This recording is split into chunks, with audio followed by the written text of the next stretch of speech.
তোমরা যারা এইচএসসি লাইফে উঠছো কিংবা এইচএসসি লাইফের একটা বছর তোমাদের শেষ, তোমরা স্টিল আশেপাশে অন্ধকার দেখতেছো, তোমাদের জন্য আমার পক্ষ থেকে 3টা টিপস।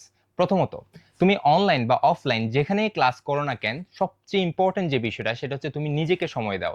তোমাদের মোস্ট অফ দ্য স্টুডেন্টস এর ক্ষেত্রে দেখা যায় তোমরা আশেপাশে সব কিছু করো বাট নিজের উপরে টাইম দাও না।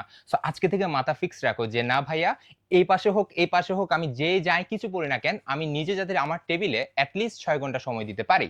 এটা সবচেয়ে ইম্পর্টেন্ট। এবং আরেকটা যেটা বিষয় সেটা হচ্ছে আমরা দেখা যায় না একসাথে সবকিছু খাইতে চাই, আমরা এটাও পড়তে চাই, আমরা ওটাও পড়তে চাই, আমরা সবকিছু পড়তে চাই, কিন্তু কোনোটাই আমরা ফুলফিল ওয়েতে শেষ করতে পারি না। সো তোমার মাথা ফিক্স রাখতে হবে, আমি যেই জিনিসটা ধরছি, আমি যেই চ্যাপ্টারটা ধরছি, সেটা যাতে আমার এইচএসসি লাইফ এবং অ্যাডমিশন লাইফ নিয়ে পুরোপুরি বেসিক কনসেপ্ট থেকে শুরু করে অ্যাডভান্স পর্যন্ত ক্লিয়ার থাকে, সেটা আমাকে এনশিওর করতে হবে। অর্থাৎ আমি আলাদা আলাদা করে খোঁচা খোঁচা ওয়েতে পড়বো না, একদম ফুলফিল ওয়েতে একটা চ্যাপ্টার ধরবো, এটা ভালোভাবে শেষ করবো। সো প্রথম টিপস হচ্ছে এটা।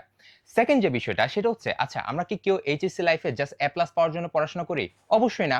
আমার মেইন টার্গেট থাকে আমাকে মেডিকেলে চান্স পাইতে হবে, নয়তো আমাকে ইঞ্জিনিয়ারিং এ চান্স পাইতে হবে, অথবা আমাকে ভার্সিটিতে চান্স পাইতে হবে। সো এই কারণে আমাকে কি করতে হবে সেটা হচ্ছে, তোমাকে এখন থেকেই অ্যাডমিশনের কোয়েশ্চেনগুলা টাচে রাখতে হবে।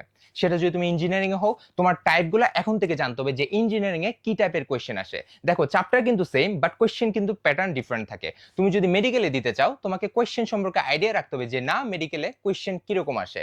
অ্যাকচুয়াল তোমার বোর্ডের মতোই কোয়েশ্চেন আসে, কিন্তু একটু ডিফারেন্ট, একটু ঘুরায় দেয়, একটু পেঁচায় দেয়। এই জিনিসটা তোমার এখন থেকেই মাথায় রাখতে হবে, নয়তো অ্যাডমিশন লাইফে 3 মাসে গিয়ে কিন্তু তোমার লাগবে সবকিছু নতুন। তাহলে 2 নাম্বার টিপস এটা।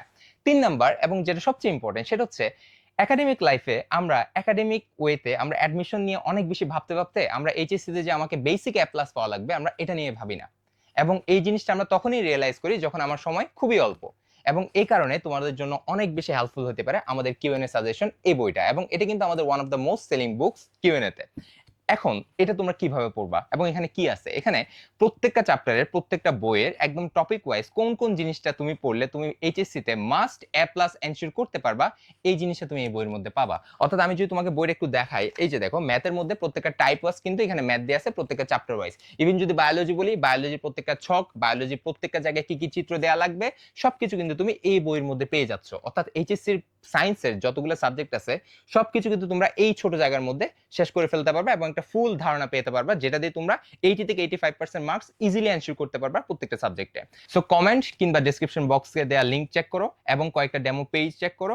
যদি দেখো বইটা তোমার জন্য ফ্রুটফুল হয়, তাহলে ইজিলি বইটা তুমি পারচেজ করে ফেলো। সবাইকে ধন্যবাদ। আসসালামু আলাইকুম।